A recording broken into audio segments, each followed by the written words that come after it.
Hello, welcome to Mart's Messy Garage. I've been working on my Flathead and I've been looking at doing an initial valve setting.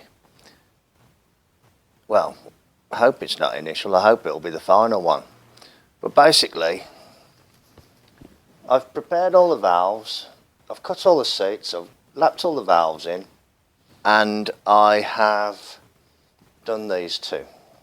But from first principles, I thought, well, I'll use the fact that I've got a cam gear and the front face open and no crank to come up with a way that is relatively easy and should be accurate enough. And I will explain to you how I arrived at this and why I think it's worth showing, because I think it is pretty easy. Right, we all know the firing order, don't we, on a Flathead? It's 1, 5, 4, 8, 6, 3, 7, 2. So number 1's companion cylinder is number 6. In other words, the one that is also at top dead centre at the same time as number 1 is number 6. Number 2 is number 8, number 4 is number 7, number 5 is number 3, and so on. The opposites are companion cylinders, what I call companion cylinders. So when number 1 is at top dead centre on the firing stroke, both the valves are closed, aren't they? So what I did, I just put my fingers on number 6, and can you see the valves here? So I turn this cam, bear in mind it goes anti-clockwise. There, that exhaust is opening, and then the exhaust is closing, and it's just rocking there. The inlet's opening. So at that point down there, round about down there, these are rocking, that one's firing.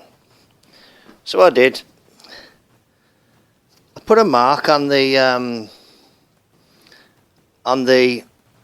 existing marker on the cam wheel, and because there's no metal here to write on, I've just put a spray can lid in the thing and put a number 1 on there next to that. What I did then, didn't I? I felt for number 6, and now I'll feel for number 3. So where's number 3? Over here.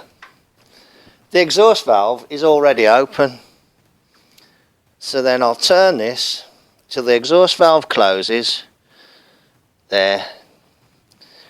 So that is so we know the firing order, it's 1, 5, so number 5 goes there, and so on. So I'll feel for 7, when I feel them rocking, I'll put a marker for number 4, and so on. Hopefully, I mean, once you establish that you've put a mark there for number 1, like that, you could just go up here by the bolt hole is number 6. There below that bolt hole is number 7. There below that bolt is number 4. And then 8 is halfway between. 3 is halfway between. 2 is halfway between. 5 is halfway between. In other words, they're 45 degrees. They're all 45 degrees, aren't they? So, now, if you want to be directly opposite the lobe, there is a relatively simple way. If you say, well, I don't mind, as long as I'm nowhere near the lobe, and I'm kind of roughly opposite, this method works well. And it's what I've just used to set those first 2 valves. So, basically, when that's like that, against number 1, I can set these valves in number 1 cylinder. And then you'd turn it to number 5 and set number 5 there. Then you'd set both valves on number 4 and both valves on number 8 here. And then set both valves on number 6 here. Then both valves on number 3, both valves on number 7, both valves on number 2, and then you're finished, back to 1.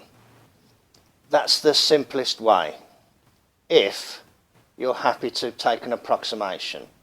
If you want to say, well, okay, but I want to know that I'm directly opposite the lobe, well, you can use like a modified version of this, because if you watch here again at number 6,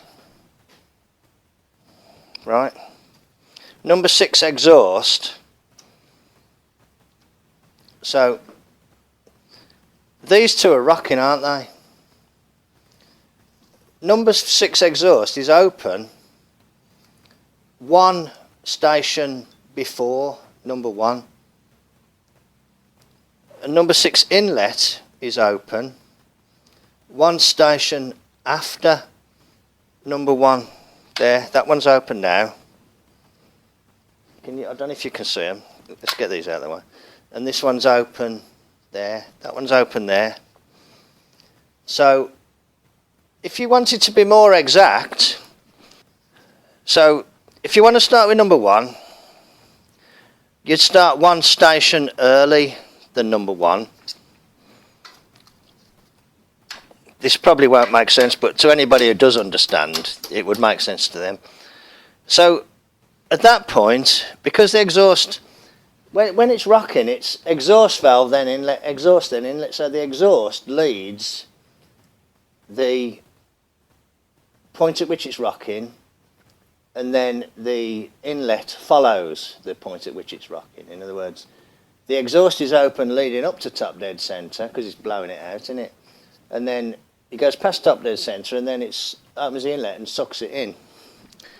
So what you could do is say, well, I'm doing number 1, I'll do number 2, sorry, I'll be one station in front of number 1, and I'll do the exhaust for number 1.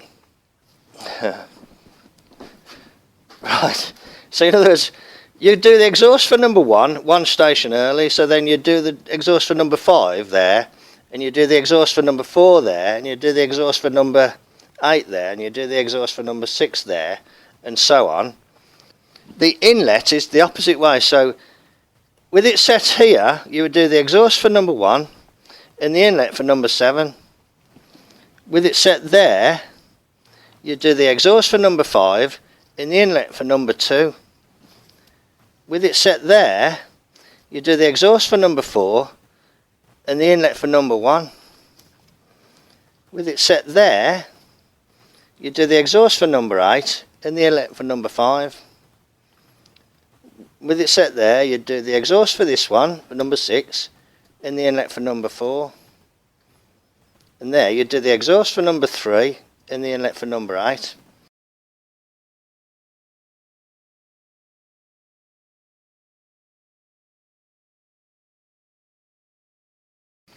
See what I mean? Quite simple, but it's not as easy as say, right, I'll put it there and I'll do the exhaust and the inlet for number 1, and that's what I've just used to do this one here. So that's my easy method, and you can finish the engine in one turn of the cam. So I hope that might be interesting, and I hope somebody, you know, might put that to use, give it a test and just feedback and tell, you know, say, Mart, it worked, it was alright, or Mart, it was not really that good, I prefer this method, blah blah blah. I don't mind, but that's how I'm going to do it. So I've done number 1, and now I'm going to do number 5 there. It's easy, isn't it? Just a quickie then from me. Cheers then, I'll catch you on the next one. Bye.